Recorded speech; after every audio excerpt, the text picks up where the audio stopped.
নমস্কার, আমি সঙ্গীতা মণ্ডল, বর্ধমান বিশ্ববিদ্যালয়ের অন্তর্গত কালনা কলেজের বিএড বিভাগের চতুর্থ সেমিস্টারের ছাত্রী। EPC 3 কন্টেন্ট ভিডিওটি তৈরি করার জন্য আমি ইতিহাসের ধারণা এককটি নির্বাচন করেছি। এই এককটি ষষ্ঠ শ্রেণীর অতীত ঐতিহ্য নামক ইতিহাস পাঠ্যপুস্তকের অন্তর্গত। একক ইতিহাসের ধারণা, উপ একক ইতিহাসের উপাদানের একটি শ্রেণীবিভাগ, প্রত্নতাত্ত্বিক উপাদান। আলোচ্য বিষয়গুলি হল ইতিহাসের উপাদান, ইতিহাস উপাদানের শ্রেণীবিভাগ, প্রত্নতাত্ত্বিক উপাদান, প্রত্নতাত্ত্বিক উপাদানগুলির বর্ণনা যথা মুদ্রা, স্থাপত্য ভাস্কর্য, লেখ এবং অন্যান্য প্রত্নবস্তু। সবার প্রথমে আলোচনা করি ইতিহাসের উপাদান সম্পর্কে। যেসব তথ্য প্রমাণের উপর ভিত্তি করে ঐতিহাসিক সত্যকে প্রতিষ্ঠিত করা সম্ভব হয় তাকে ইতিহাসের উপাদান বলে। যেমন হরপ্পার ধ্বংসাবশেষ পাওয়া যাওয়ার পর প্রত্নতাত্ত্বিকরা হরপ্পা সভ্যতার কথা বলেছেন এবং সেটা প্রাধান্য পেয়েছে।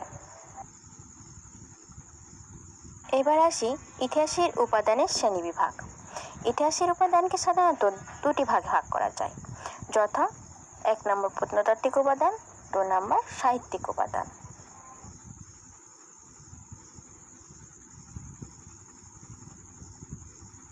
এবার জানব প্রত্নতাত্ত্বিক উপাদান সম্পর্কে। প্রত্নতাত্ত্বিক এই শব্দটিকে আমি সন্ধি বিচ্ছেদ করে নিই।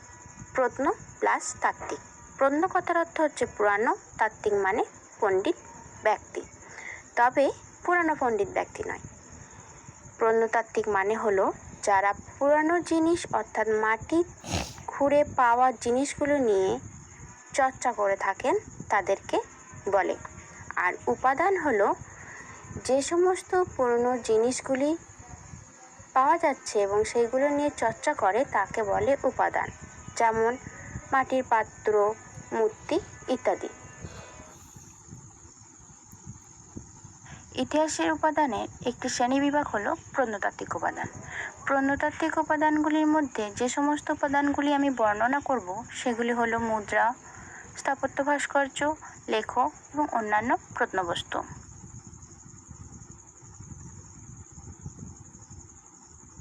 প্রত্নতাত্ত্বিক উপাদানগুলির মধ্যে সর্বপ্রথম আলোচনা করছি মুদ্রা সম্পর্কে। মুদ্রা হলো পণ্যদ্রব্য আদান প্রদানের একটি বিনিময় মাধ্যম। যেমন বলা যেতে পারে বর্তমানে টাকা হলো সেই সময়ে মুদ্রা। প্রত্নতাত্ত্বিক উপাদান হিসাবে মুদ্রার গুরুত্ব ছিল অপরিসীম, কেননা মুদ্রা থেকে রাজার নাম, রাজার সম্পর্কে, রাজার শাসনকাল সম্পর্কে ইত্যাদি জানা যায়। যেমন এখানে আমি একটি মুদ্রার ছবি দিয়েছি, সেটা হলো সমুদ্রগুপ্তের মুদ্রা।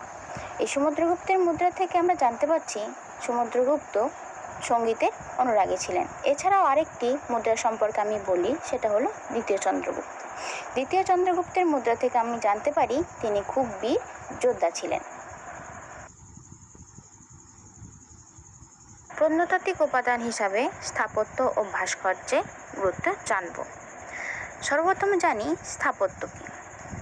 স্থাপত্য হলো মন্দির, মসজিদ, স্মৃতিসৌধ, দালান ঘরবাড়ি, অন্যান্য বাস্তব কাঠামো নির্মাণের প্রক্রিয়া বা কাজকে বলা হয় স্থাপত্য, যেমন তাজমহল। এবং ভাস্কর্য হলো মন্দির, মসজিদ, স্মৃতিসৌধ প্রভৃতির দেওয়ালের গায়ে খোদাই করা নকশা বা কারুকার্যকে বলা হয় ভাস্কর্য, যেমন তাজমহলের দেওয়ালে সেটি রয়েছে। প্রত্নতাত্ত্বিক উপাদান হিসেবে স্থাপত্য ভাস্কর্যের গুরুত্ব অপরিসীম, কেননা এই তাজমহল কে কত সালে কেন নির্মাণ করেছিল এই সমস্ত সম্পর্কে অর্থাৎ অতীতের ইতিহাস সম্পর্কে আমরা জানতে পারি।